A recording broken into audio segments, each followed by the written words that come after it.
तुम जानती हो मैं तुमसे पूरे 15 साल बड़ा हूँ, एक बच्ची का बाप भी हूँ, और तुम सिर्फ 18 साल की। इस शादी से पीछे हट जाओ, क्योंकि तुम में इतनी जान नहीं कि मेरी शिद्दतों को सह सको।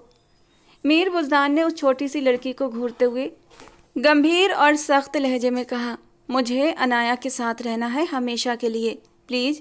वो अपनी ख्वाहिश का इजहार करती उसकी बात को पूरी तरह नज़रअंदाज कर गई। 2 कदम के फासले पर आते वो उसकी मासूमियत को देखता रहा। सिर्फ अनाया नहीं, उसके पापा के साथ भी रहना पड़ेगा, एक ही कमरे में और एक ही बिस्तर पर। वो उसकी बात सुनती अपने गालों को दहकने से रोक न पाई। नज़र उठाकर उस शख्स को देखा तो एक ही पल में सम्मोहित हो गई। तुम्हारे पास सिर्फ 2 मिनट है, सोच लो, मीर बुज़दान कहते हुए मुड़ा। मुझे मंजूर है। अगले ही पल उसकी बात पर वो उन्हीं कदमों पर वापस पलटा और हैरानी से उस लड़की को देखा जो आग से खेलना चाहती थी। वो एयरपोर्ट से बाहर निकला तो उसके साथ उसकी 3 साल की बेटी भी थी। उस बच्ची का हाथ थामे वो हर कदम सोच समझ कर रखता जा रहा था, उसकी नन्ही चाल का भी ख्याल रखे हुए था, जो माथे पर बल डालकर चारों ओर देख रही थी। पापा, हम कहाँ जा रहे हैं? उसने मुड़कर बुज़दान की ओर देखा था। वो बेहद दिलकश और रौबदार शख्स उस समय अपने माथे की लकीरों को सीधा करते हुए मुस्कुराया। जहाज में बैठने से लेकर अब तक वो यही सवाल 10 बार पूछ चुकी थी।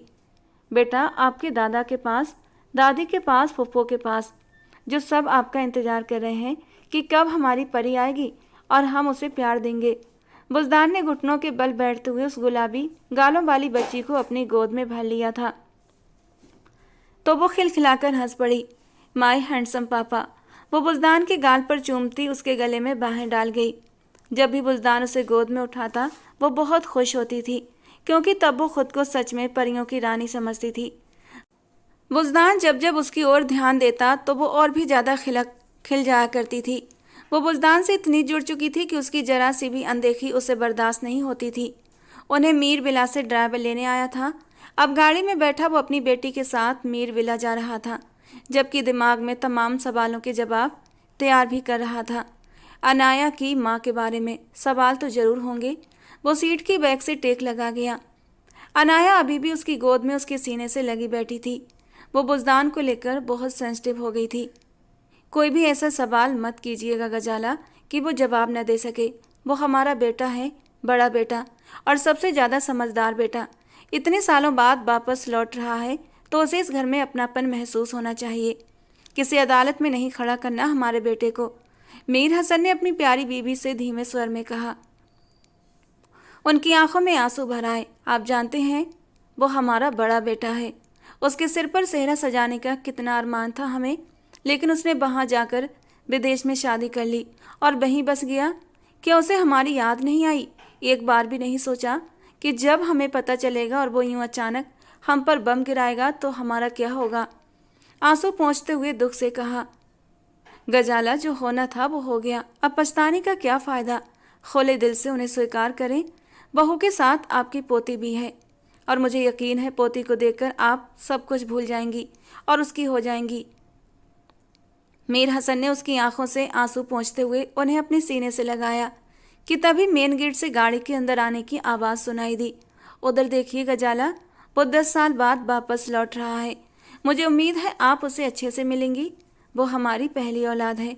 हमें माँ बाप कहने वाला सबसे पहला वही है, हमारा बुज़दान, आपका दूसरा इश्क, क्योंकि पहला तो मैं था।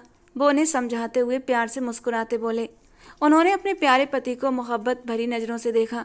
चलें, वो अंदर आ गया होगा, उन्होंने अपने शौहर से कहते हुए बाहर की ओर कदम बढ़ाए। That's like my beautiful wife. वो उनका हाथ थामे मुस्कुराते हुए एक साथ बाहर निकले, जहाँ सब घर वाले बुज़दान को वेलकम कर रहे थे। गजाला बेगम को देखते ही बुज़दान अनाया को उठाए उनकी ओर बढ़ा और अनाया को नीचे उतारते हुए माँ के लिए अपना सीना खोलते उन्हें अपने सीने से लगा लिया। गजाला बेगम अपने जवान और मजबूत बेटे को देखकर खुशी से रो पड़ी। कितना याद किया तुम्हें, कितना ये आंखें तड़पी हैं तुम्हारे लिए बुज़दान, लेकिन कितना वक्त लगा दिया लौटने में। वो दुखी होकर बोली थी। माफ़ी नहीं मिल सकती क्या? बुज़दान का लहजा भी एकदम से भीग गया था। पापा, अनाया ने एकदम से माथे पर बल डालते हुए उसकी शर्ट खींची थी। उसे अच्छा नहीं लगा था कि बुज़दान ने उसे गोद से नीचे उतार दिया था। अनाया के पुकारने पर गजाला के साथ साथ सबकी निगाहें उसी पर टिक गईं। ये मेरे पापा हैं। अनाया ने गजाला बेगम की ओर अपनी अहमियत जताने के लिए कहा। गजाला बेगम के चेहरे पर एक मुस्कान तैर गई।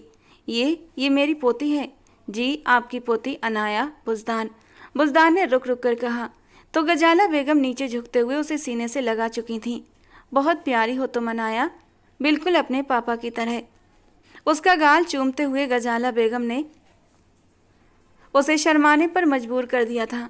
पापा, आंटी ने यहाँ किसी की, वो शिकायत करती बोली तो सब हंस पड़े। बुज़दान सबसे मिलता हुआ फिर अनाया की ओर बढ़ा, जो अब सब में घुल मिल गई थी, और इतनी घुल मिल गई थी कि कुछ पल को बुज़दान को भी भूल गई।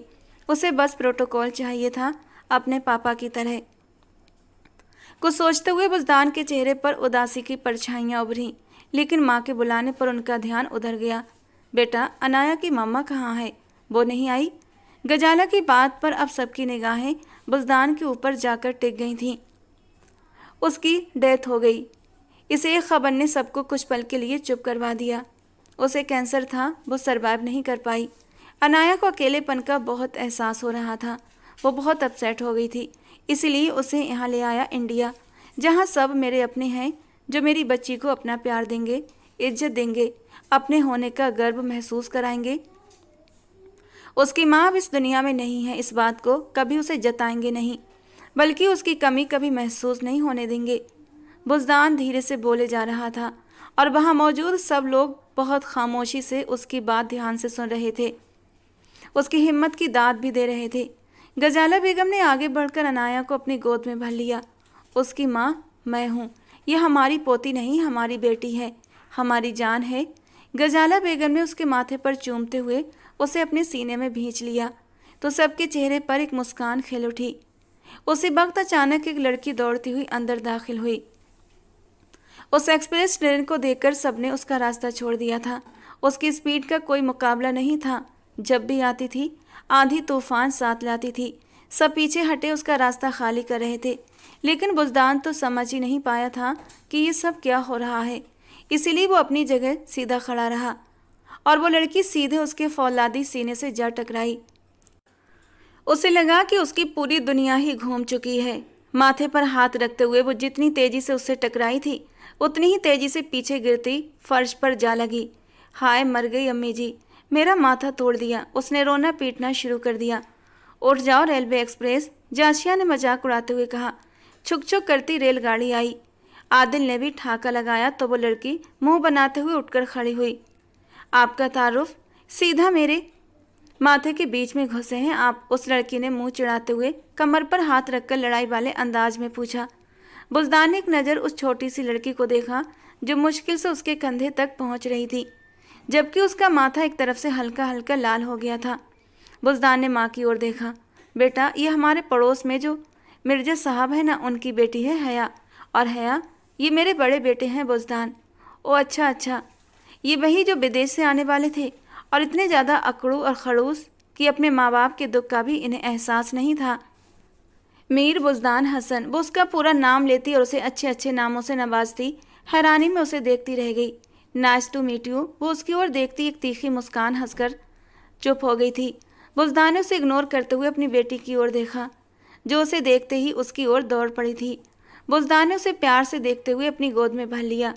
उस शख्स की मुस्कान बेहद प्यारी थी। हया ने दिल ही दिल में उसकी तारीफ की थी। हाय परी, कैसी हो? हया ने उसकी ओर अपना हाथ बढ़ाया। मेरे पापा भी मुझे परी कहते हैं। अनाया ने मुस्कुराकर हया को अपने बारे में छोटी सी जानकारी दी। ओह वाह, आप तो हो भी बिल्कुल परी की तरह। सो स्वीट, सॉफ्ट चीक्स हैं। वो उसके गाल खींचती उसे प्यार कर रही थी कि अनाया बुज़दान के सीने में अपना मुंह छिपा गई। बेटा फ्रेश हो जाओ, खाना लगवाती हूँ, गजाला बेगम ने जल्दी से बीच में आते हुए कहा तो बुज़दान सिर हिलाता सीढ़ियाँ चढ़ गया। हया, यहाँ आओ। जाशिया और आदिल, तुम भी। और ये खुर्रम कहाँ है? तुम सब लोग कान खोलकर सुन लो। बुज़दान के सामने ज़्यादा शरारतें नहीं करना। उसे ज़्यादा शोर शराबा पसंद नहीं है। मुझे तुम लोगों से किसी भी तरह की कोई शिकायत नहीं मिलनी चाहिए, और अगर तुम लोगों की शरारतों पर तुम में से किसी को बुज़दान ने डांट दिया तो खुद को सुधारना, मुझसे शिकायत करने मत आना, समझी? आंटी, क्या आपके मीर बुज़दान हसन हिटलर से कोई तालीम लेकर आए हैं जो आप हमें इतना डरा रही हैं? हया ने मुंह चिढ़ाते हुए कहा। अरे तुम शायद अभी उन्हें जानती नहीं, कितने गुस्से वाले हैं। अब जब वो यहाँ रहेंगे तब जान जाओगी तुम बहुत अच्छे से उन्हें। जासिया ने उसे सूचना दी। हाँ, जब वो मुझे जान जाएंगे तो वो भी मुझसे पनाह मांगेंगे, हया ने अपने मन में सोचा था। रात को खाने की टेबल पर एक बार फिर सब लोग साथ साथ बैठे थे। बुज़दान, फिर आगे की क्या प्लानिंग है तुम्हारी? जी, मैं समझा नहीं। अपने चाचा की ओर देखते हुए वो हैरानी से पूछने लगा। साथ वाली कुर्सी पर बैठी अनाया को भी वो छोटे छोटे निवाले बनाकर खिला रहा था। बेटा, यहीं सेट होना है परमानेंट या फिर से विदेश जाने का इरादा है? अब यहीं हूँ चाचा जान, लेकिन एक बार फिर दुबई जाना पड़ेगा, बिजनेस जो समेटना है, लेकिन कुछ फाइल वर्क भी बाकी है। बुज़दान ने विस्तार से उन्हें अपने बारे में बताया। उसी पल उन सब नौजवानों की हंसी की आवाज़ें सुनाई दी थीं, तो एक पल के लिए बुज़दान की नज़र उस ओर उठी थी, तो वो अपना सिर झुकाते हुए खिसियानी हंसी हंस दी। ठीक है बेटा, ये भी बहुत अच्छा है। बस कल से ऑफिस ज्वाइन कर लो, अब सारा बिजनेस तुम्हारा ही है, हसन साहब ने बहुत मोहब्बत से बेटे से कहा। उनकी 3 औलादें थीं। बड़ा बुज़दान जो 32 साल का था, 10 साल पहले नौकरी के सिलसिले में विदेश गया था, लेकिन वहाँ अपनी खुद की कंपनी खड़ी कर ली। हसन उसके दादा का नाम था, जिन्होंने दिन दूनी रात चौगनी तरक्की की। इस सफ़र में बुज़दान के एक दोस्त ने उसकी बहुत मदद की थी। उससे छोटी जासिया थी, जो बुज़दान से 10 साल छोटी थी, जबकि खुर्रम सबसे छोटा था, जो अभी मैट्रिक पास करके मेडिकल कॉलेज में दाखिला ले चुका था। मीर हसन के छोटे भाई मीर उस्मान का सिर्फ एक बेटा था, आदिल उस्मान, जो 26 साल का हंसमुख और जिम्मेदार नौजवान था। उसका रिश्ता जासिया से तय हो चुका था और अब सबका इरादा था कि जल्द ही इन दोनों की शादी कर दी जाए।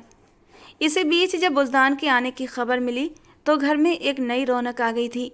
पर जब ये पता चला कि बुज़दान तो शादीशुदा है और एक बच्ची के साथ आ रहा है, तो सभी लोगों को थोड़ी सी मायूसी हुई थी। मगर हसन साहब ने सबको दिलासा दिया कि अगर बुज़दान की शादी हो गई है तो क्या, जासिया और आदिल की शादी तो ज़रूर करेंगे।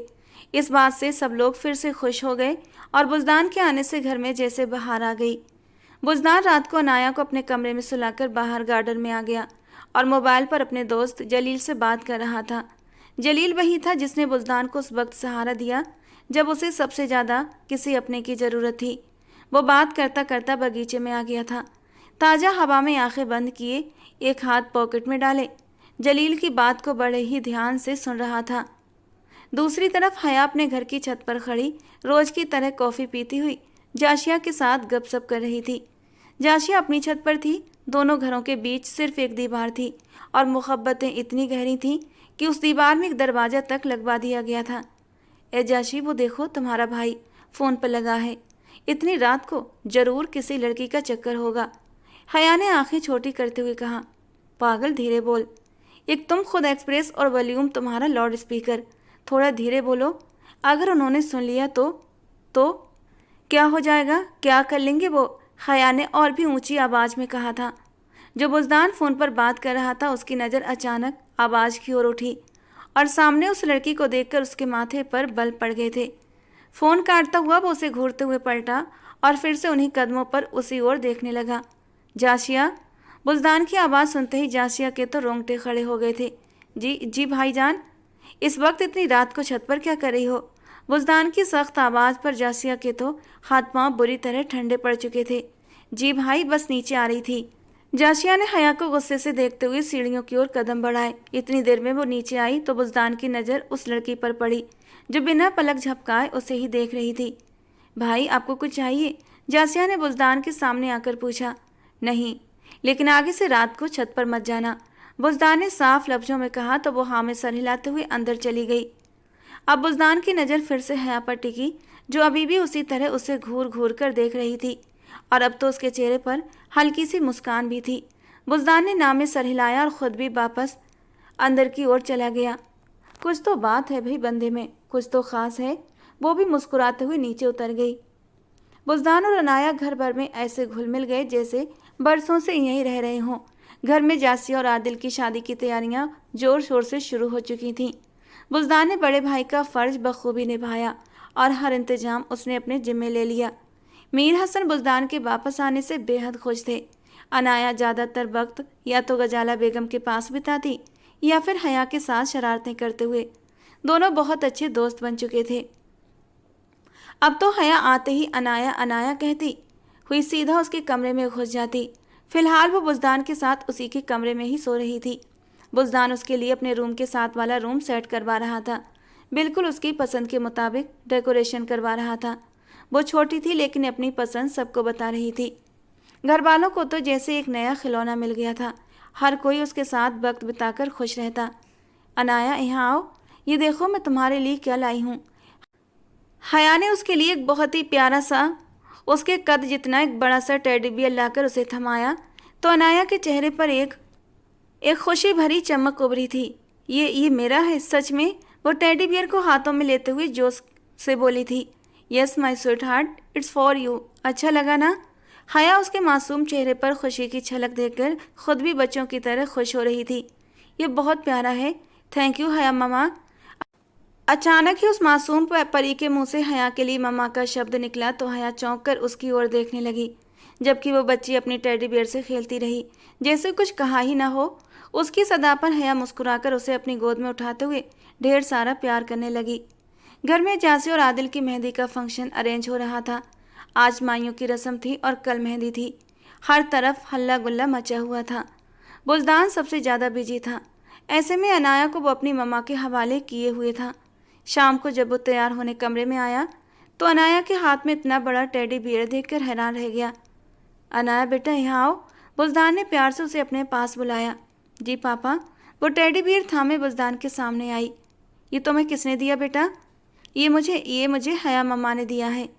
अनाया के मुंह से मम्मा का नाम सुनकर बुज़दान का दिमाग एकदम से घूमा था। उसने गुस्से से अनाया के हाथ से वो टेडी बियर लिया और बाहर निकल गया। मम्मा मम्मा, वो चिल्लाता हुआ सबको इकट्ठा करने लगा। क्या हुआ है बुज़दान? गजाला बेगम भागती हुई बाहर आई थी।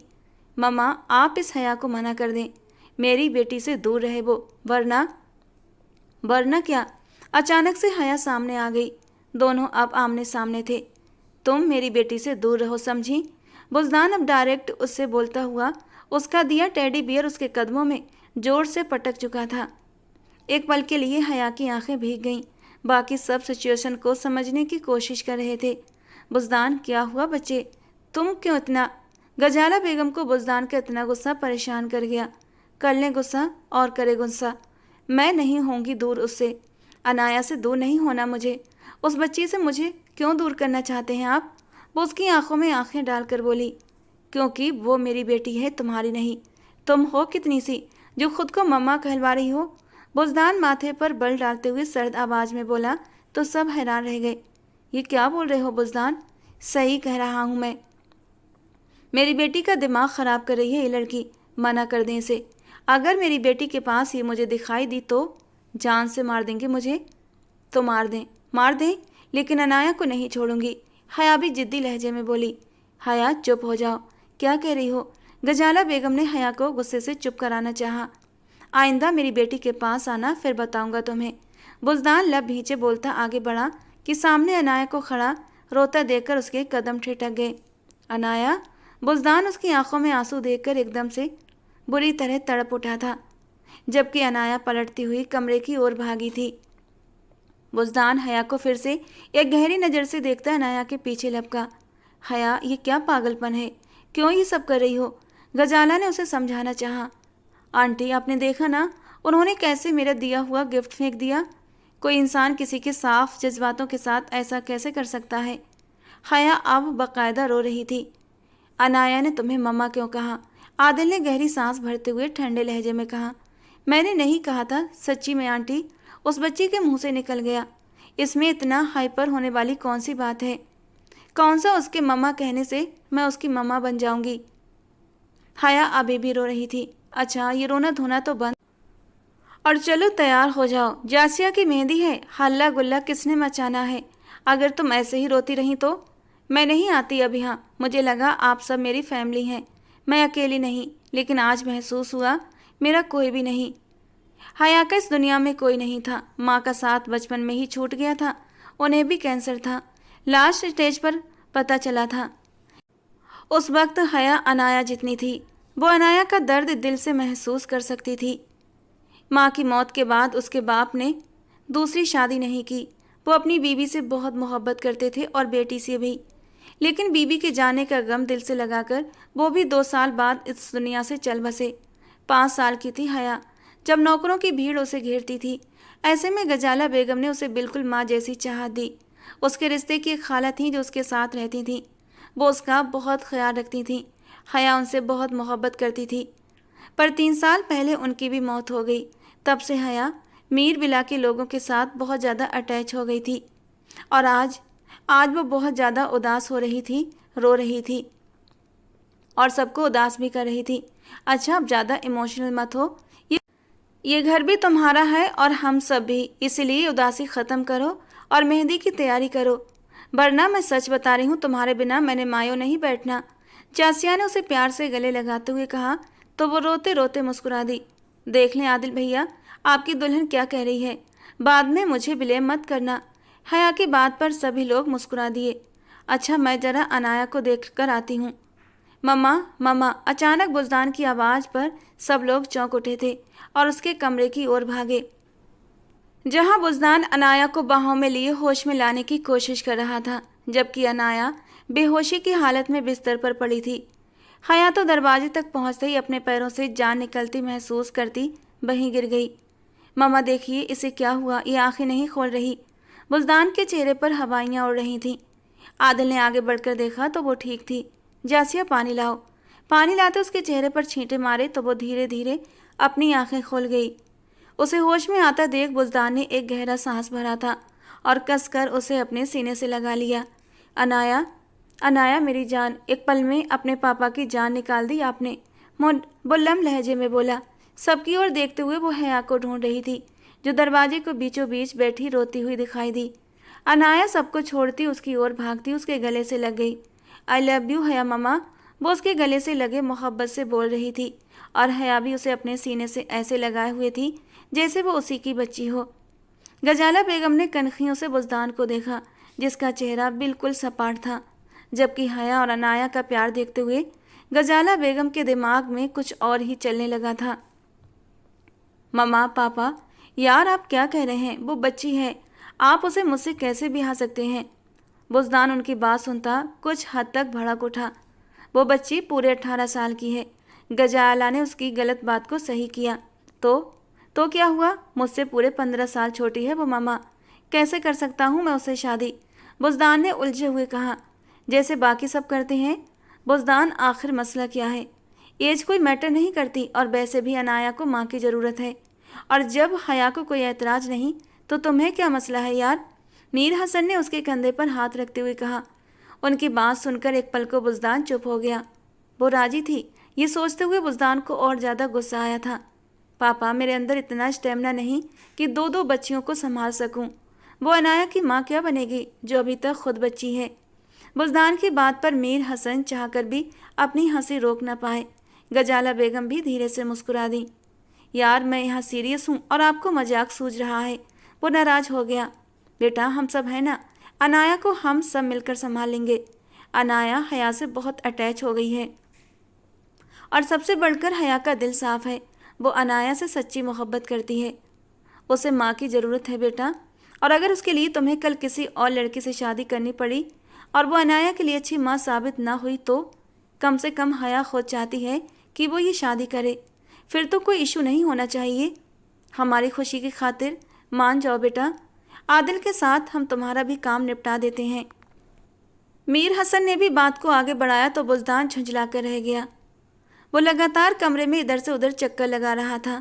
मेहंदी की रस्म पूरी होते ही वो अपने रूम में आ गया था। कल आदिल और जासिया का निकाह था।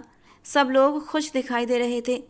ऐसे में बुज़दान को यही कहा गया कि वो आज ही फैसला कर ले ताकि कल उसका निकाह भी हो जाए, जबकि बुज़दान अभी भी इनकार किए जा रहा था।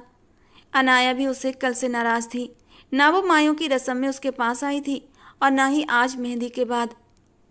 उसे बिल्कुल भी समझ नहीं आ रहा था कि उसने यहाँ आकर सही किया या फिर गलत।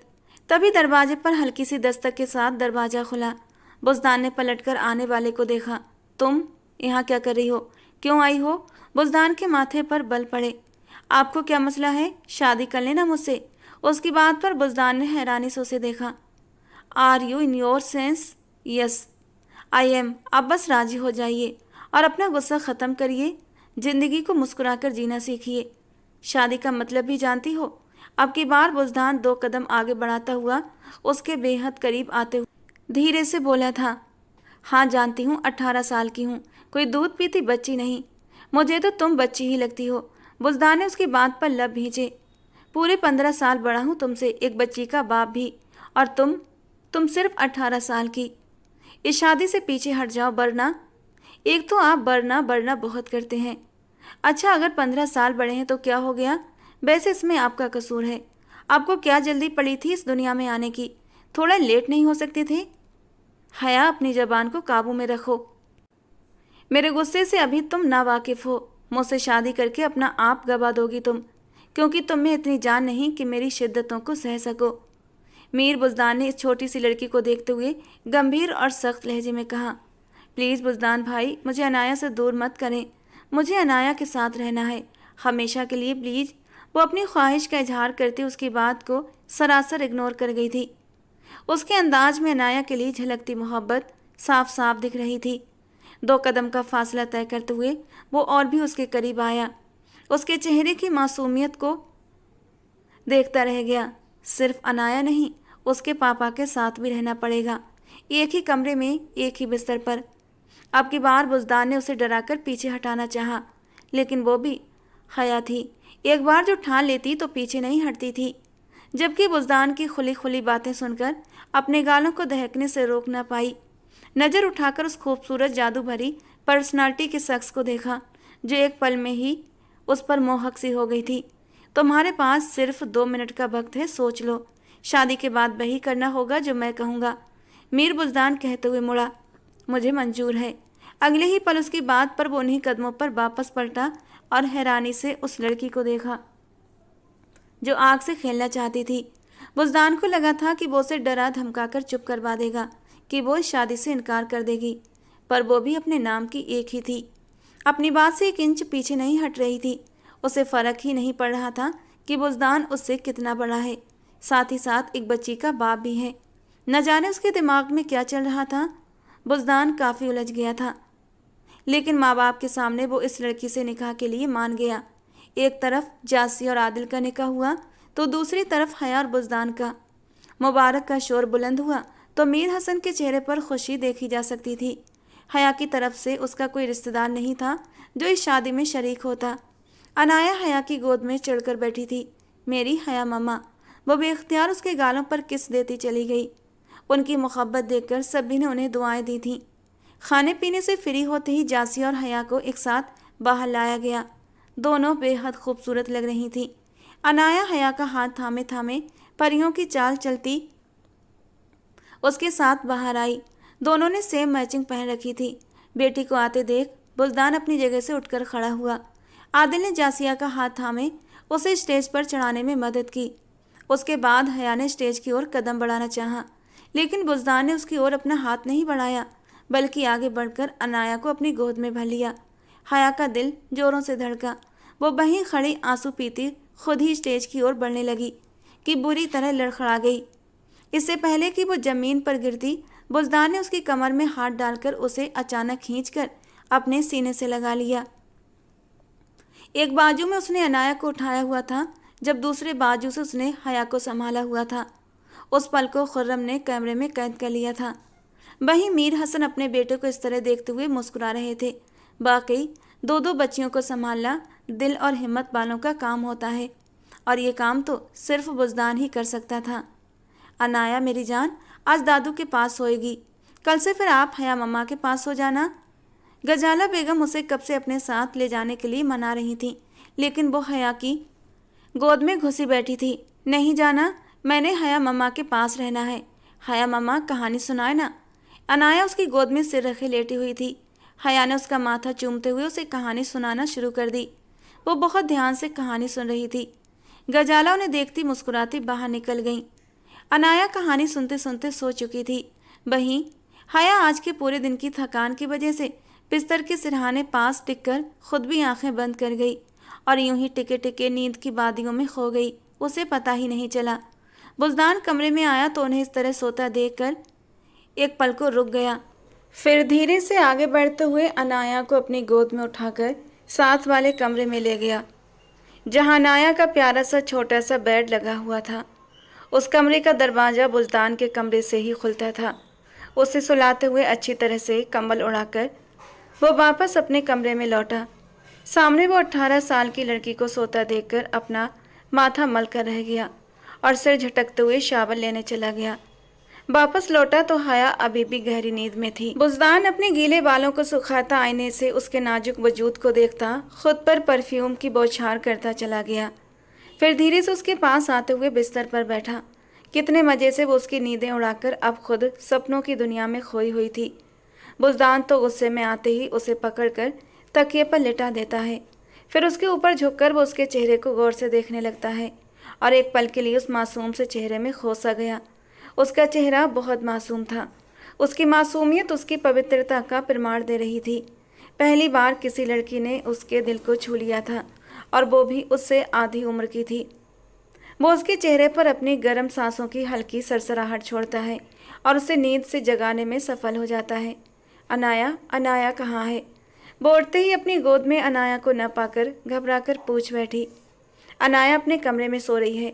वैसे आज की रात तो सुहागरात है ना, तो फिर अपने जीवन साथी पर ध्यान दो।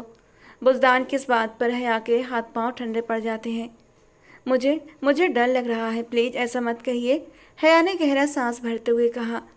गहरा सांस भरने से उसकी नाजुक खूबसूरती और ज़्यादा उजागर होने लगी थी। बुज़दान बेख्तियार होता बिना कुछ कहे उसके लबों पर झुक गया। हया की तो सांसें गले में अटक गईं। उसकी बात सुने बिना ही अब वो उस पर अपनी मनमर्जियाँ चला रहा था। बुज़दान भा, क्या हो गया है? क्यों निकाह ख़त्म करवाना है? बुज़दान खुद बिस्तर पर तकिए पर गिरते ही इस बार उसे खींचकर अपने ऊपर करता उसकी पीठ पर अपने हाथों की पकड़ मजबूत कर गया। वो उसकी कमर पर धीरे धीरे दबाव बढ़ाता जा रहा था। इसी तरह लम्हा लम्हा हया की सांसों में कंपन बढ़ता जा रहा था। उसकी धड़कनों का शोर बुज़दान को अपने सीने में साफ महसूस हो रहा था। उसका दुपट्टा धीरे से एक तरफ रखते हुए उसका आग लगाता रूप और भी खुलकर सामने आ गया था। बुज़दान के गले में गिल्टी उभर कर फिर गायब हो गई। You are so beautiful. वो बेख्तियार उसकी तारीफ करता उसके सिर के पीछे से हाथ ले जाता फिर से उसके लबों पर अपनी पकड़ जमा गया। इस बार वो उसकी सांसों से अपनी सांसों को उलझाता, आंखें मूंदता सब कुछ भूल गया। हया ने उखड़ती सांसों से हल्की सी मजाहमत करनी चाहिए तो बुज़दान ने किसी खातिर में न लाते हुए एक एक करके उसकी सारी ज्वेलरी उतार कर एक तरफ रख दी थी। बहुत शौक था ना शादी का, तो अब भुगतो। उसका नाजुक सरापा देखते बुज़दान की आंखों में खुमारी भर गई थी। हया शर्मो हया से दोहरी हुई जा रही थी। बुज़दान के हिसार में वो कतरा कतरा पिघलती नजरें झुकाए बैठी, आंखों में आंसू भर लाई थी। क्या हुआ? तुम तो बड़े दावे करके आई थी, बस जरा सी कुर्बत पर यह हाल है। जब आखिरी हद तक तुम्हारे करीब हो गया तब तो रोने लगोगी। बुज़दान ने जरा सा ऊपर होते बेड के क्राउन से टेक लगाते कहा। आपने इतनी जोर से मेरे काटा, मुझे जलन हो रही है। हया ने अपने खून छलकाते लबों की ओर इशारा करते हुए कहा। अच्छा, यहाँ आओ, इन पर मरहम लगा दूँ। वो उसे बाजू से पकड़कर अपनी ओर खींच गया। वो सीधा उसकी गोद में जा गिरी। उसकी बाहों को थामे अपनी गर्दन के गिर्द हिसार बनाते वो धीरे से उसके होठों पर जबान का मरहम रखता उसे शर्माने पर मजबूर कर गया। वो सर झुका उसके सीने में समा गई। बुज़दान हाथ बढ़ाकर लाइट्स ऑफ करते उस पर साया बनकर छाया था। कुछ ही देर में कमरे में हल्की हल्की सरगोशियाँ गूंज रही थीं। सुबह हया की आँख खुली तो बुज़दान की बाहों में दुनिया जहाँ को भुलाए सो रही थी। बुज़दान ने उसके गिर्द अपनी बाहों का मजबूत हिसार बांधा था। सुबह फजर की नमाज अदा करने के बाद वो दोनों सोए थे और अब गहरी नींद से अचानक जागी। उसे एकदम अनाया का ख्याल परेशान करने लगा। अनाया कहाँ होगी? वो एकदम हैरान थी कि उसी पल अनाया कमरे में दाखिल हुई। आंखें नींद से बोझल हो रही थीं। हया ने आगे बढ़कर उसे गोद में भरते अपने साथ लिटा लिया। बुज़दान ने जरा सी आंखें खोलते उन दोनों को देखा जो अब एक दूसरे में गुम, आसपास का भी होश भुला चुकी थीं। बुज़दान ने उनकी तरफ से रुख फेरा, उनसे करवट लेते आंखें बंद कर लीं। जासी, जासी। आदि अपने आप पर एक तनकीदी निगाह डालते ड्रेसिंग रूम के दरवाजे से जासिया को पुकार रहा था। उस वक्त वो सब एक साथ नाश्ता करने वाले थे। वलीमा आज रात का था, इसलिए सब लोग सुबह लेट उठे। गजाला बेगम और निशा बेगम ने सब बच्चों के लिए मिलकर नाश्ता लगाया और हर तरह से नाश्ते की टेबल को अनगिनत टाइप के खानों से सजा दिया। क्या बात है आदि, क्यों शोर कर रहे हो? मैं आ रही हूँ। जासी ने बहुत प्यारा ड्रेस पहना था। आदि ने उसे पुरशौक निगाहों से देखा। मेरी मोहब्बत का रंग चढ़ गया है तुम पर, और ज़्यादा प्यारी हो गई हो। जासिया ने शर्माते हुए उसे देखा। चलो, नाश्ते पर सब वेट कर रहे हैं। वो दोनों एक साथ बाहर निकले। अनाया, हया और बुज़दान का हाथ थामे नीचे आ रही थी। वहीं जासिया और आदिल भी नाश्ते की टेबल की ओर बढ़े। सबने मिलकर सलाम किया। माशाअल्लाह माशाअल्लाह, अल्लाह मेरे बच्चों को बुरी नज़र से बचाए, आमीन। सभी नाश्ते में बिजी हो गए। हया अनाया को नाश्ता करवाती बुज़दान को पूरी तरह इग्नोर करती जा रही थी, बल्कि भूल चुकी थी कि उसकी अभी अभी शादी हुई है। उसी लम्हे हील्स की टिक टिक सुनते सब लोग चौंके। सबकी नज़रें बाहरी दरवाजे की ओर उठीं, जहाँ से एक लड़की शॉर्ट ड्रेस पहने अंदर दाखिल हुई। बुज़दान उन्हीं कदमों पर खड़ा हुआ। अनाया की नज़र भी उस लड़की पर जा ठहरी तो डर के मारे हया की गोद में छुप गई। मीर, बुज़दान, हसन, तुम्हें क्या लगा तुम मेरी बेटी को मुझसे छीन कर ले जाओगे और मैं चुपचाप तमाशा देखती रह जाऊंगी? तुम्हें अंदर किसने आने दिया? गार्ड्स, बुज़दान ऊंची आवाज़ में ललकारा। 1 मिनट, चिल्लाने की ज़रूरत नहीं। मैं वकील और पुलिस को साथ लेकर आई हूँ। इसी बीच एक लेडी वकील ने आगे बढ़कर अदालत की तरफ से नोटिस बुज़दान की ओर बढ़ाया। इन पेपर्स के मुताबिक आपको अनाया जाहिद को मिस फरवा के नाम करना होगा। यकीनन आप कोऑपरेट करेंगे? उस लेडी वकील ने बुज़दान की तरफ देखते हुए कहा। अनाया जाहिद? हया ने धीरे से अपने होठों में दोहराया। ऐसा मुमकिन नहीं, ये इस बच्ची को नहीं ले जा सकती। इसकी कस्टडी मेरे पास है। बुज़दान भी गुस्सा दबाते हुए बोला। आप ठीक कह रहे हैं, लेकिन वो तब तक थी जब तक उसकी सगी माँ नहीं मिल जाती। अब जबकि उसकी सगी माँ मौजूद है तो आपको उनकी बेटी उनके हवाले करनी होगी। वकील की बात पर सब लोग दम साधे उन्हें देख रहे थे। बुज़दान, तुमने तो कहा था तुम्हारी बीवी मर गई है, फिर ये कहाँ से आ गई? मीर हसन की बात पर बुज़दान ने होंठ भींचे, जबकि फरवा की आंखें चमक उठीं। बीबी? अमेजिंग। प्लीज़ बुज़दान, मेरी बेटी मेरे हवाले करो फ़ौरन, फरवा ने मुंह बनाते हुए कहा। ऐसे कैसे दे दूँ मैं अपनी बेटी? हया ने अनाया को अपने पीछे छुपाया। जब बुज़दान खुद पर जब्त करता, अनाया को उसे लेने आया। हया, कंट्रोल योर सेल्फ, अनाया को अभी जाना होगा। बुज़दान की बात पर हया की आंखें भीग गईं। वो सर नामे हिलाने लगी। अनाया को गोद में उठाते बुज़दान ने उसे प्यार किया। वो भी आंसू बहा रही थी। मेरा बच्चा बहादुर है ना? पापा की बात मानेगा? पापा बहुत जल्द अपने बच्चे को वापस ले आएंगे। वो उसे धीरे से कान में सरगोशी करते कह रहा था। मुझे हया मम्मा चाहिए। वो भी जवाब में अपनी ख्वाहिश का इजहार कर गई। आपकी मम्मा हया है मेरी जान। चलो अब सबको अल्लाह हाफिज़ बोलो। वो अपनी 3 साल की बेटी को कितने आराम से हैंडल कर रहा था और वो उसकी बात सुन भी रही थी। अनाया सबसे मिलते आखिर में हया से मिली तो उसने अनाया को उठाते अपने सीने में भींच लिया। वो बुरी तरह रो दी। फरवा ने आगे बढ़कर हया की गोद से अनाया को छीना और वो तड़प उठी। उसके पीछे लपकी, लेकिन बुज़दान ने उसे खींचकर वापस अपने साथ लगा लिया। मेरी बच्ची वो लेकर जा रही है, आप रोकते क्यों नहीं? वो बिलख बिलख कर रोते हुए बोली थी। बुज़दान खुद पर किस तरह जब्त किए था ये वही जानता था। वो अनाया को लेकर जा चुकी थी। सब अब बुज़दान को देख रहे थे। ये सब क्या था बुज़दान? वो जो अनाया को ले गई वो कौन थी?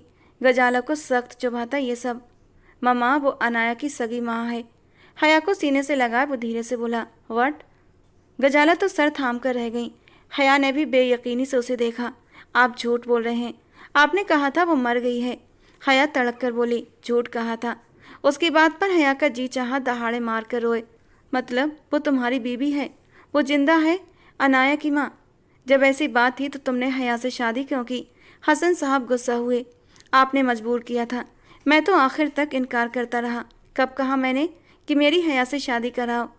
अगर ये बात बता देते कि तुम्हारी बीबी जिंदा है तो मैं कभी भी हया की शादी तुमसे न कराता। मीर हसन की बात पर बुज़दान ने लब भींचे। मुझे अनाया वापस चाहिए, मैं नहीं रह सकती उसके बिना, प्लीज़ उसे लेकर आए। हया रो पड़ी। वो बुज़दान से बहुत उम्मीद से कह रही थी, आ जाएगी वापस, ट्रस्ट मी। बुज़दान ने उसे आंखों में झांकते हुए कहा, जबकि उस वक्त उसे फरवा के अचानक हिंदुस्तान आने पर सख्त हैरत हो रही थी। उसे यहाँ का एड्रेस किसने दिया और सीधा वकील के साथ भी पहुँच गई। बुज़दान उस वक्त फ़ोन पर जलील से बात कर रहा था। उसके चेहरे पर इंतहा की परेशानी थी, जिसे हया ने दूर खिड़की से देख लिया था। वलीमे का फंक्शन सबने दिल महसूस कर अटेंड किया। बस खाना पूरी की गई थी। सभी अनाया के चले जाने से उदास थे। सिर्फ एक बुज़दान था जो उसे वापस ला सकता था, और वो अपनी सरतोड़ कोशिश में लगा हुआ था। जलील से सारी बात करते वो किसी हद तक मुतमईन हुआ था। अब उसका रुख अंदर कमरे की ओर था कि अचानक उसके नंबर पर एक अनजान नंबर से कॉल आई, जिसे सुनते ही उसके जबड़े भींचे थे। और फिर वो उन्हीं कदमों पर गेट की ओर बढ़ा। गाड़ी में बैठते वो गेट से जैसे ही बाहर निकला, हया भी अपनी गाड़ी लिए बहुत खामोशी से उसके पीछे आई थी। आगे पीछे 2 गाड़ियों को हवेली से निकलता देख मीर हसन परेशान हुए थे। एक बिल्डिंग के पास जाते बुज़दान ने गाड़ी रोकी और बाहर निकलता उस बिल्डिंग के अंदर चला गया। हया भी उसके पीछे गाड़ी से उतरी और उसका पीछा करते उस बिल्डिंग के अंदर दाखिल हो गई। अंदर जाते ही वो इधर उधर देखती बुज़दान को ढूंढने लगी, जो अंदर आते ही गायब हो गया था। अचानक उसे कुछ कदमों की आहट सुनाई दी तो हया एक तरफ को छुप गई। आने वाली हस्ती को देखते ही हया के पैरों तले से जमीन खिसकी। उसे यकीन न आया कि सामने खड़ा शख्स उसका शौहर अनाया का बाप था, या फिर एक बहरूपिया। तुम मुझसे जितना करीब आओगे बुज़दान, अनाया से मिलने के चांस उससे कहीं ज़्यादा बढ़ेंगे। फरवा ने बुज़दान के गले के आसपास बाजू जमाते हुए कहा। बुज़दान ने दांत पर दांत रखे उसे सख्त घूरी से नवाजा। वो चाह कर भी उसके बाजू पीछे न हटा सका, क्योंकि उसने अनाया को मारने की धमकी जो दी थी, और सामने खड़ी औरत से कुछ भी उम्मीद की जा सकती थी कि वो अपना मकसद हासिल करने के लिए अनाया को भी कुछ भी कर सकती थी। मेरी बेटी कहाँ है? बुज़दान के सपाट अंदाज पर वो एकदम हंसी थी। अरे इतनी जल्दी बता दूं कि वो कहाँ है, जबकि अदालत ने उसे मेरे यानी उसकी माँ के हवाले किया है। फरवा फख्र से बोली। जानता हूँ, इसलिए खामोशी से अनाया को तुम्हारे साथ भेज दिया, वरना सारी जिंदगी भी दहलीज की चौखट पर बैठी रहती, अनाया का बाल भी देखने को न मिलता तुम्हें। वो उसे परे झटक गया तो वो गुस्से से उसे देखने लगी। अगर अनाया को वापस पाना है तो जैसा कह रही हूँ वैसा करो, वो गुस्से से बोली। उतारो अपनी शर्ट अभी इसी वक्त, फरवा उसका नया हुक्म सुना गई। बुज़दान ने लब भींचे और अपनी शर्ट के बटन खोल दिए। हया एकदम पीछे होती अपने दिल पर हाथ रख गई। बुज़दान कैसे किसी और के सामने खुद को साफ जाहिर कर सकता था। एकदम से उसकी सांसें तेज हुईं। अब करीब आओ मेरे। बुज़दान उस वक्त सिर्फ उसका हुक्म मान रहा था। आज बरसों बाद फरवा की ख्वाहिश पूरी होने वाली थी। वो बहुत खुश थी। बुज़दान धीरे से 2 कदम उठाता उसके करीब हुआ। अब यहाँ छुओ मुझे, अपनी गर्दन की ओर इशारा किया। बुज़दान ने अपनी मुट्ठियाँ सख्ती से भींच लीं। पिछले 5 साल से वो यही तो चाहती थी, और आज वो अपने मकसद में कामयाब हो रही थी। कम ऑन बुज़दान, देर मत करो, आई एम वेटिंग। वो आंखें बंद किए उसके होठों के स्पर्श को अपनी गर्दन पर महसूस करना चाहती थी। बुज़दान उसके करीब होता उस पर झुका था, जो उसी के इंतजार में थी, कि एकदम अचानक से हया ने वहां आते फरवा के सर पर जोर से डंडा मारा कि वो वहीं बेहोश होती जमीन पर गिर पड़ी। हया को अचानक वहां देख बुज़दान ने आंखें फैलाई। वो रोए जा रही थी और बुज़दान को देख रही थी। दिल करता है ये एक डंडा आपके सर पर भी मारूं, ताकि आपकी अकल ठिकाने लगे।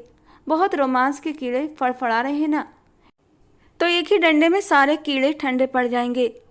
वो डंडा बुज़दान के सामने किए गुस्से से बोली। तुम यहाँ कैसे पहुंची? आपका पीछा करके। हया ने नीचे झुककर उसकी शर्ट उठाते उसकी ओर बढ़ाई। इज्जत सिर्फ औरत की नहीं, मर्द की भी होती है मिस्टर बुज़दान हसन, और मुझे दुख है कि आप यहाँ अपनी इज्जत का फालूदा बना रहे हैं। अगर इतनी ही प्यारी थी अपनी बीवी तो मुझसे दूसरी शादी क्यों की आपने? वो उसके पास होते सवाल कर रही थी, जबकि बुज़दान अपनी शर्ट पहनता उसे घूर रहा था। यकीनन यहाँ तक अकेली आई होगी ना? बुज़दान की बात पर हया का दिमाग फिर से घूमा। बहुत दुख हो रहा है, उसे बेहोश कर दिया मैंने, तो होश में ले आए। तरीका आता है न आपको, यहाँ पर छुएं और सांसों को खींचें, खुद होश में आ जाएगी। वैसे भी इसको आपकी कुर्बत चाहिए, आदी हो गई है न बेचारी। आपने तो दूसरी शादी करके अपना आप संभाल लिया, ये बेचारी क्या करती, कहाँ जाती? इसे भी तो अपने अंदर की आग ठंडी करनी थी ना। हया नॉन स्टॉप बोले जा रही थी। उसके अंदर तो जैसे आग के शोले लपक रहे थे। जब बुज़दान उसे छूने के लिए उस पर झुका, उसका बस नहीं चल रहा था बुज़दान को भी मार डाले, जो उसे छूने के बाद अब फिर से अपनी पहली बीवी को छू रहा था। बुज़दान ने उसकी बात का जवाब भी नहीं दिया था। उसने फौरन फरवा को उठाते उस बिल्डिंग से बाहर निकला। हया भी उसके पीछे लपकी। हॉस्पिटल यहाँ से काफ़ी दूर है, हया ने तंजिए लहजे में कहा, जबकि बुज़दान की खामोशी अब भी वैसी की वैसी ही थी। उसे अपनी गाड़ी की बैक सीट पर बिठाते हुए उसके दुपट्टे से उसके हाथ और पैर बांध दिए और वापस हया की ओर मुड़ा, जो अब अपनी गाड़ी की ओर बढ़ रही थी। एक ही झटके में आकर उसे थामा और अपनी गाड़ी के बोनट पर ला पटका। बिना उसे कुछ भी सोचने समझने का मौका दिए इंतहाई शिद्दत से उसके लबों पर झुका था और उसकी सांसों को चुनने लगा। हया बुरी तरह पैनिक हुई, लेकिन बुज़दान की पकड़ से खुद को छुड़ा ना पाई और फिर खुद को उसके आसरे पर छोड़ दिया, जबकि आंखों से आंसू बहते जा रहे थे। उसकी हिम्मतें ख़त्म होती महसूस करते बुज़दान ने उसके ऊपर से पीछे हटते उसे उठाया और अपने सीने में भींच लिया। एक रात गुजरी है हमारे बीच और तुम मुझे लेकर इतनी पजेसिव हो। क्या मेरी कुर्बत इतनी अच्छी लगी तुम्हें? बुज़दान ने उसे अपने सामने करते हुए पूछा तो वो मुंह बना गई। बुज़दान, आप पहले से शादीशुदा हैं, ये बात मैं जानती थी। मतलब मुझसे पहले आप किसी के हो चुके थे, पर वो इस दुनिया में नहीं रही, ये एक तसल्ली थी। और मुझसे पहले आपने उसे छुआ, मैंने कुछ नहीं कहा क्योंकि उस वक्त मैं आपकी ज़िंदगी में नहीं आई थी। लेकिन अब मुझे छूने के बाद आप किसी और को छुएंगे तो मैं आपकी जान ले लूँगी। वो उसके कॉलर को पकड़ते हुए गुस्से से बोली। बुज़दान ने उसकी दोनों कलाइयों को अपने हाथों में लेते हुए उन्हें प्यार से छू लिया। हया, तुम पहली लड़की हो जिसके करीब बुज़दान आया है, जिसे बुज़दान ने पहली बार छुआ है। तुमसे पहले इस बुज़दान को किसी ने नहीं छुआ, तुम मेरी पहली बीवी हो। बुज़दान के इस खुलासे पर हया की आंखें फैल गईं। ये आप क्या कह रहे हैं? फिर अनाया कौन है? हया नासमझी से उसे देखती उलझी। सब बताऊंगा, पहले अनाया को ढूंढना है क्योंकि उसकी जान को खतरा है। चलो मेरे साथ। बुज़दान उसे लेकर अपनी गाड़ी में बैठा था। हया को भी अब सच जानने की जिज्ञासा हो रही थी और अंदर ही अंदर इस बात की खुशी भी कि बुज़दान को पहली बार उसी ने छुआ। अनाया गहरी नींद में सोई हुई थी जब बुज़दान उसके पास पहुंचा। वो फरवा के एक अपार्टमेंट में थी। फरवा ने ही उसे बताया था, लेकिन किस जगह ये नहीं बताया था, पर बुज़दान ने जलील के जरिए उसकी सारी जानकारी निकलवा ली थी और उसका पाकिस्तान में सिर्फ एक ही अपार्टमेंट था जहां इस वक्त वो अंदर जा रहा था। मैं भी आपके साथ चलूँगी। हया ने भी बाहर निकलना चाहा। नहीं, तुम यहीं रुको, मैं अनाया को लेकर आता हूँ। ये जो पीछे तुमने लाश गिराई है उसका ध्यान रखना। बुज़दान उसे एक आंख मारता गाड़ी से नीचे उतरा और अंदर दाखिल हुआ जहां अनाया गहरी नींद में थी। बुज़दान ने उसे अपनी बाहों में भरा और बहुत खामोशी से बाहर ले आया। यहाँ किसी तरह की कोई सिक्योरिटी नहीं थी। शायद फरवा को यकीन था कि बुज़दान यहाँ तक कभी नहीं पहुँच पाएगा। अनाया को लाते हुए उसने हया की गोद में दिया। अनाया, मेरी बच्ची। हया ने उसे तड़प कर सीने से लगाया, उसके चेहरे पर प्यार किया तो हया की रूह तक काँप गई। बुज़दान, इसका जिस्म ठंडा है, ये होश में। अनाया आंखें खोलो मेरी जान। वो बाकायदा रो रही थी। वो आंखें नहीं खोलेगी। अचानक पीछे से फरवा की आवाज़ आई। दोनों चौंके। इसने इतना तंग किया हुआ था, रो रो कर दिमाग खाली कर दिया था, तो मैंने इसे क्लोरोफॉर्म सुंघाया और इसे बेहोश कर दिया। फरवा ने मुंह बनाते हुए कहा। कैसी जालिम माँ हो तुम, तुम्हारा दिल नहीं कांपा? बेटी है ये तुम्हारी, और अपनी बेटी को ही। हया के बोलने पर बुज़दान ने अचानक झटके से गाड़ी स्टार्ट की और फुल स्पीड में रोड पर डाली। उसे अनाया को जल्द से जल्द हॉस्पिटल लेकर जाना था। ये मेरी बेटी नहीं है, फरवा जहर भरे लहजे में बोली। हया ने पलटकर एक नज़र उसे देखा। हया को उनकी बातों की समझ नहीं आ रही थी। उसे तो बस फिलहाल अनाया की जान बचानी थी। वो उसे अपने जिस्म से गर्माहट पहुंचा रही थी। प्लीज़ बुज़दान, गाड़ी तेज चलाइए। हया रो रही थी। बुज़दान ने एकदम मोड़ काटते हुए हॉस्पिटल की पार्किंग में गाड़ी रोकी और बाहर निकलते ही अनाया को अपनी गोद में उठा लिया। हया उसके पीछे लपकी और दोनों की गलती कि वो फरवा को वैसे ही छोड़कर चले गए, जबकि जल्दी में बुज़दान ने गाड़ी से चाबी भी नहीं निकाली थी। मतलब भागने का पूरा बंदोबस्त था और उसके सिर्फ हाथ बंधे थे, पैर नहीं। उसने आगे की तरफ सीट पर आते ही एक्सीलेटर पर पैर रखा और गाड़ी को पार्किंग से निकालती गाड़ी को भगा ले गई, जबकि हया और बुज़दान अनाया को लेकर हॉस्पिटल के अंदर की ओर बढ़ गए। अनाया को फ़ौरन आईसीयू में ले जाया गया। बुज़दान, मेरी बच्ची। हया ने तड़पकर बुज़दान को देखा। कुछ नहीं होगा उसे, हौसला रखो। अनाया बहुत बहादुर है। बुज़दान जैसे खुद को तसल्ली दे रहा था। रात को उस पहर हॉस्पिटल में भीड़ कम थी। बुज़दान के नंबर पर मीर हसन की कॉल आ रही थी। उसे समझ नहीं आ रहा था कि बाप से क्या कहे। फिर उनकी लगातार कॉल्स पर फ़ोन उठाकर एक तरफ हुआ। उन्हें अनाया के बारे में इत्तला दी और हॉस्पिटल का एड्रेस भी बता दिया। इतनी देर में डॉक्टर बाहर निकली तो बुज़दान उसकी तरफ लपका। डॉक्टर, मेरी बच्ची को बहुत ज़्यादा मात्रा में क्लोरोफॉर्म दिया गया था, जिसकी वजह से उसका दिमाग नहीं जागा है। हम पूरी कोशिश कर रहे हैं। पुलिस केस है ये, और प्लीज़ डॉक्टर, मैं इन्फॉर्म कर दूंगा पुलिस को। आप प्लीज़ मेरी बच्ची को बचाएं, बुज़दान ने मुश्किल से कहा। तो वो उसे तसल्ली देते आगे बढ़ गई। हया के तो आंसू ही नहीं थम रहे थे। हया के पास बेंच पर बैठते हुए उसने हया का सिर अपने कंधे पर टिका लिया था। कुछ नहीं होगा उसे, वो ठीक हो जाएगी, हौसला रखो यार। बुज़दान ने उसके चेहरे पर बालों को पीछे करते हुए उसके आंसू पोंछे और उसके माथे पर अपने होंठ रखे। हया को अपने अंदर सुकून की लहर उतरती महसूस हुई।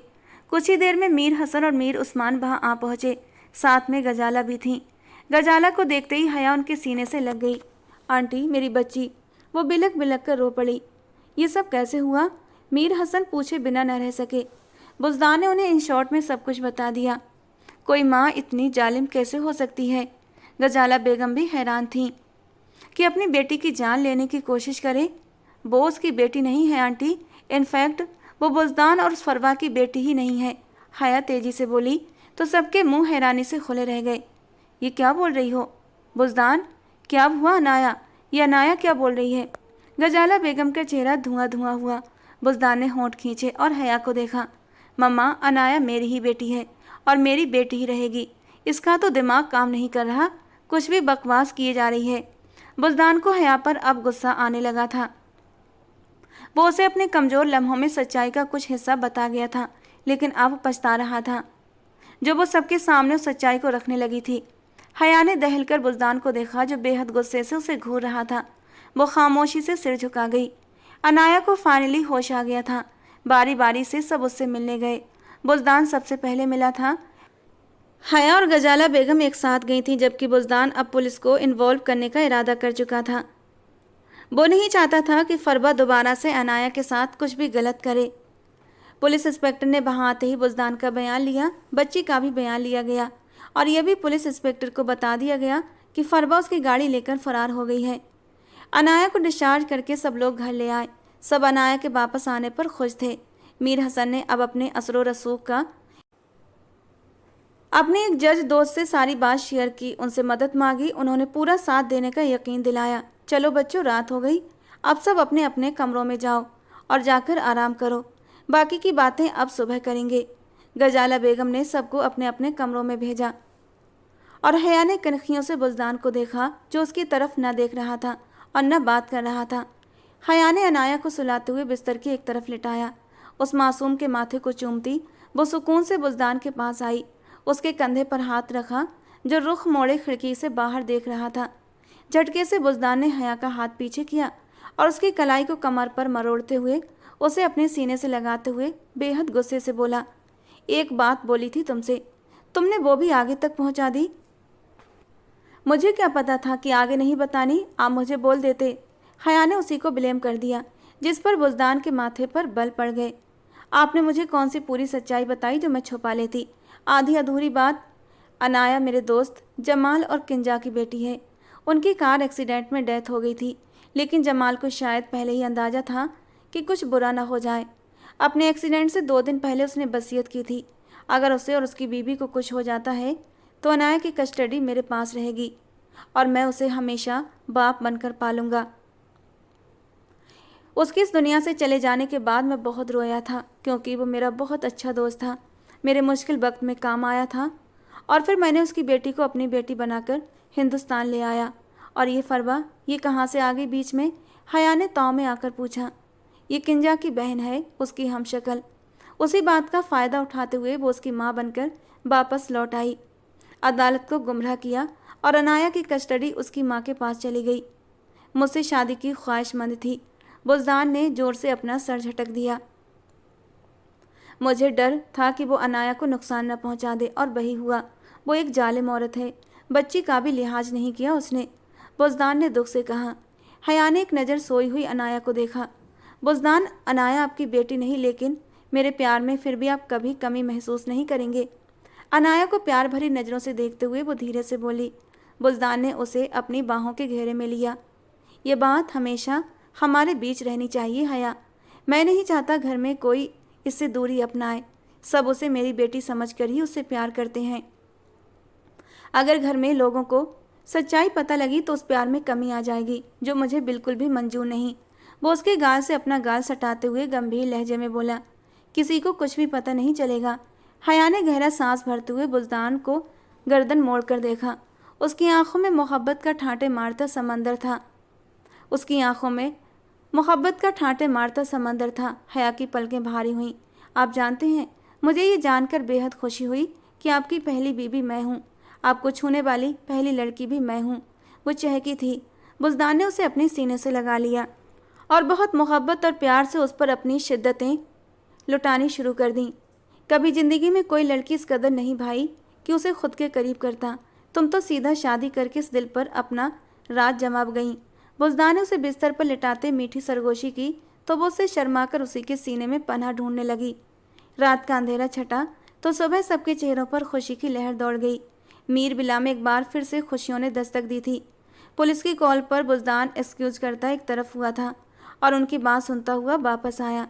क्या हुआ बुज़दान, सब ठीक तो है ना? वो फरवा का एक्सीडेंट हुआ है, शी इज नो मोर, बुज़दान ने अफसोस से कहा। एक पल के लिए सब लोग चुप हो गए। चलो भाई, खस कम जहाँ पाक। हया की बात पर सभी ने उसकी ओर देखा तो वो कन्फ्यूज हो गई। भाई ऐसे क्या देख रहे हो? ठीक कह रही हूँ मैं। क्यों आंटी?